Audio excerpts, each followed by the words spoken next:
Kaixo, ni naz eta bidenetan zehar, Andoni, Iker eta nik gure ikateko proiektua aurkeztuko dugu.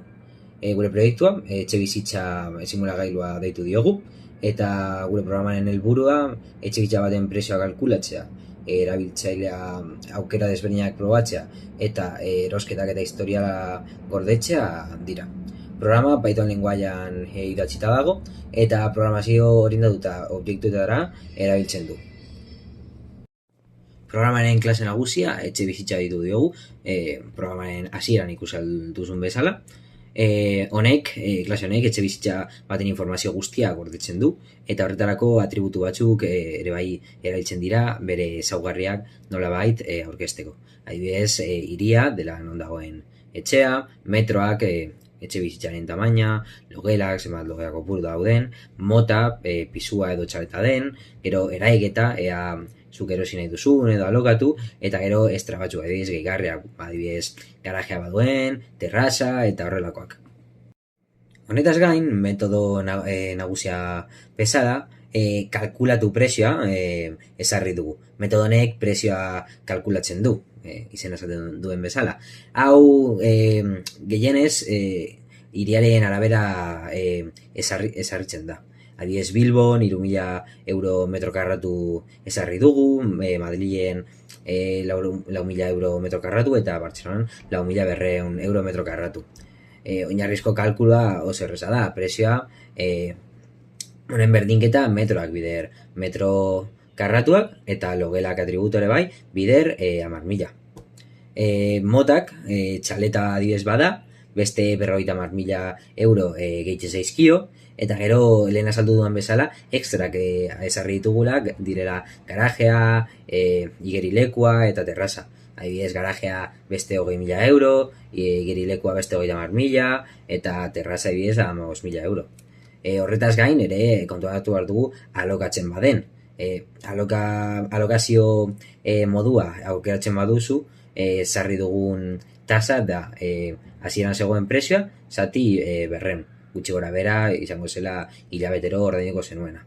Gero beste metodo batzuk ere ditugu, adibidez gehitu barra extra, dela extra berria gehitzeko, guk jarri ditugunak aparte. Programa honek objektuetatutako programazioa erabiltzen du etxe bizitzen kudeaketa egiteko, erentzen oinarritutako aplikazioekin. Etxe bizitzak hiru motatan banatzen dira: estandarra, luxuskoa eta partekatua. Estandarra oinarrizkoa da eta ez dauka aldaketa berezirik. Luxuskoak extra luxu atributuaren bidez gehigarri bereziak eskaintzen ditu, eta gehitu extra luxu metodoekin handitu daiteke, eta partekatuak kidekop atributua dauka, etxea zenbat pertsonarekin partekatzen den adierazteko. Bestalde, erabiltzailea klaseak erabiltzaile baten datuak gordetzen ditu. Hala nola, izena, DNI, atributu pribatua, egindako kalkulen historiala eta erositako etxe bizitzen zerrenda. Klase honetako metodo nagusia kalkulatu etxea da, non programa osoaren interakzioa gertatzen da. Lehenik, erabiltzaileari datuak eskatzen zaizkio, hiria, metroak, logelak, mota eta eraiketak. Ondoren etxe bizitza mota aukeratzen da, estandarra, luxuskoa edo partekatua, eta berazkoa da ekstrak gehitzen dira loop baten bidez. Jarraian prezioa kalkulatzen da etx kalkulatu prezioa metodoekin. Eta emaitzak erakusten da etxe bizitzaren informazioarekin eta prezioekin batera.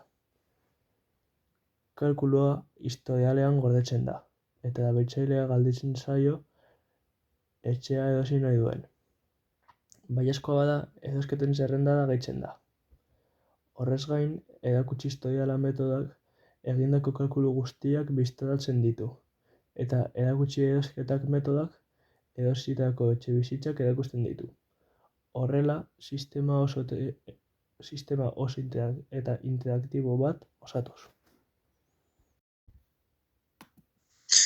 Bestaldetik, datuen kudeaketa datua klasearen bidez egiten da.